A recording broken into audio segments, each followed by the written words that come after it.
Spiritualism, the idea that the dead existed in another form in a spirit world and could contact those still on the earthly plane, was a popular belief from the 1840s to the 1920s.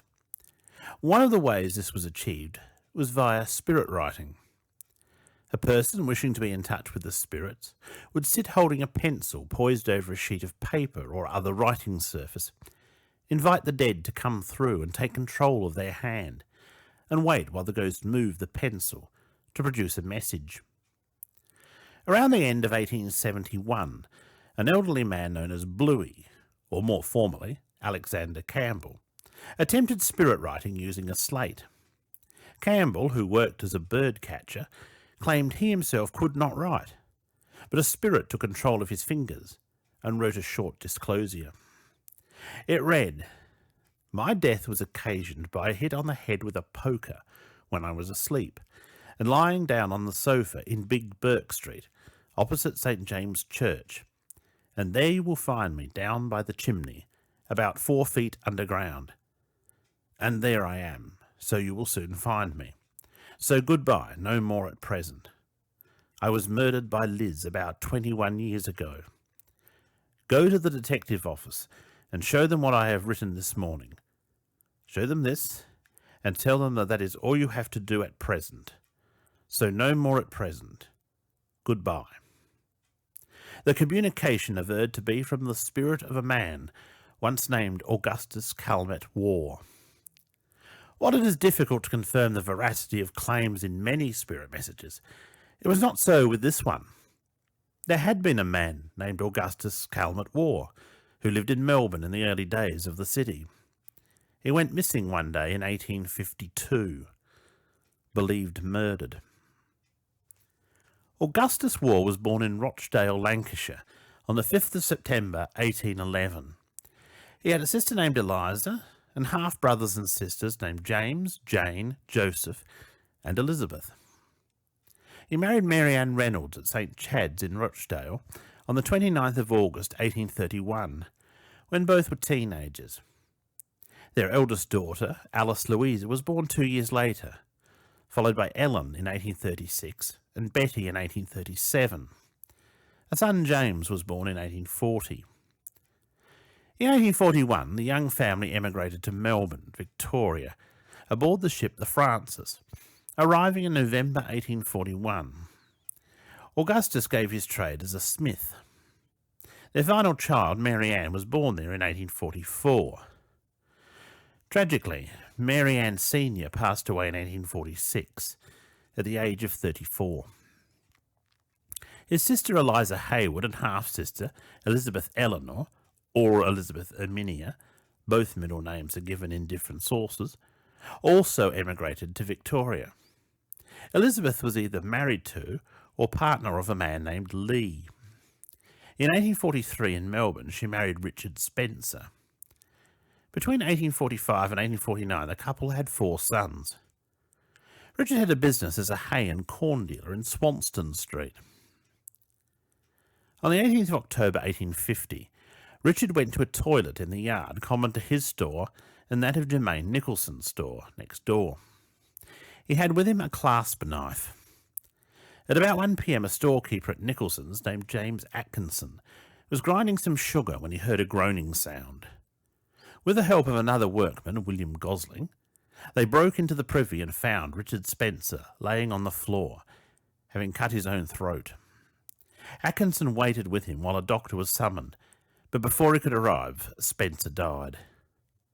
Dr. Wilkie had been treating Spencer for kidney disease, a fever, and apparent depression in the days leading up to his death.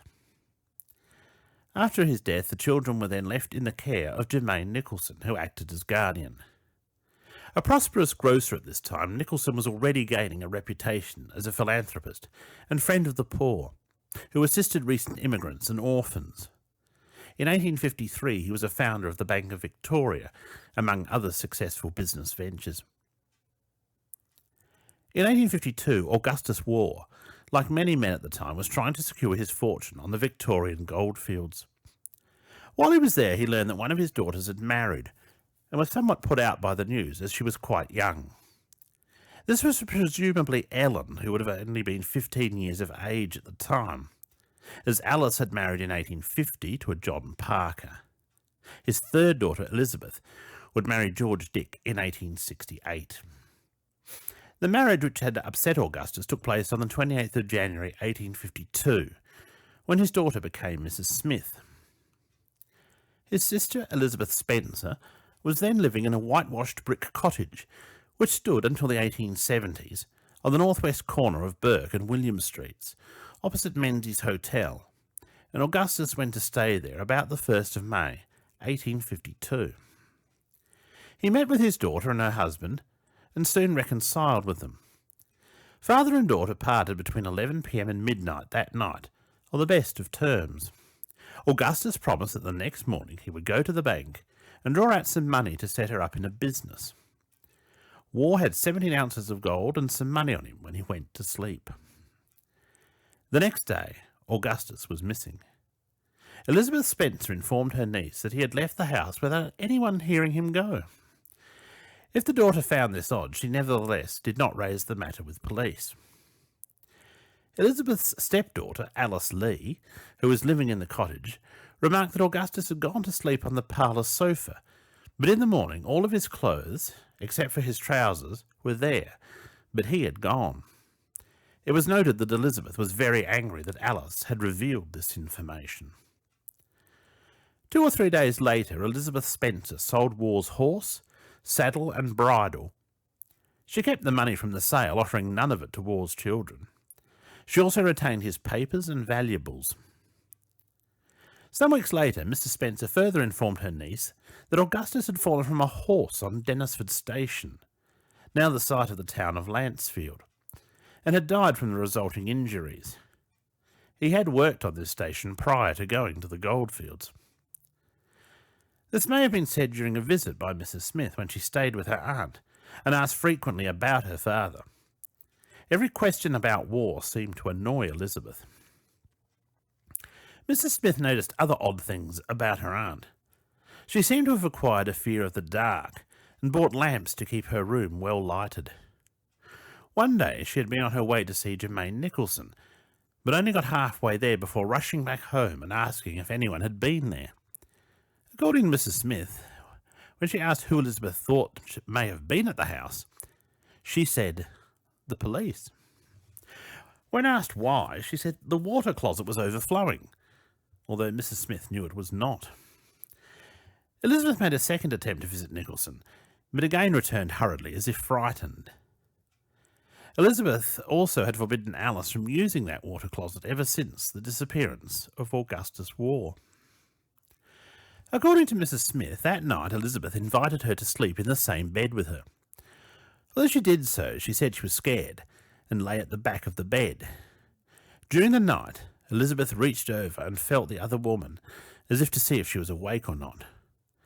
Mrs. Smith lay perfectly still and heard the other woman mumble, "I will settle you," before she left the bed, lighted a candle and exited the room.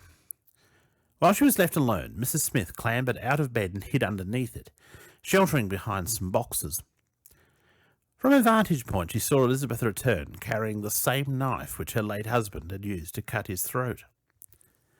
Elizabeth looked in the bed and, realizing Mrs. Smith had gone, quickly glanced around the room and then checked the house, without noticing her hiding behind the boxes.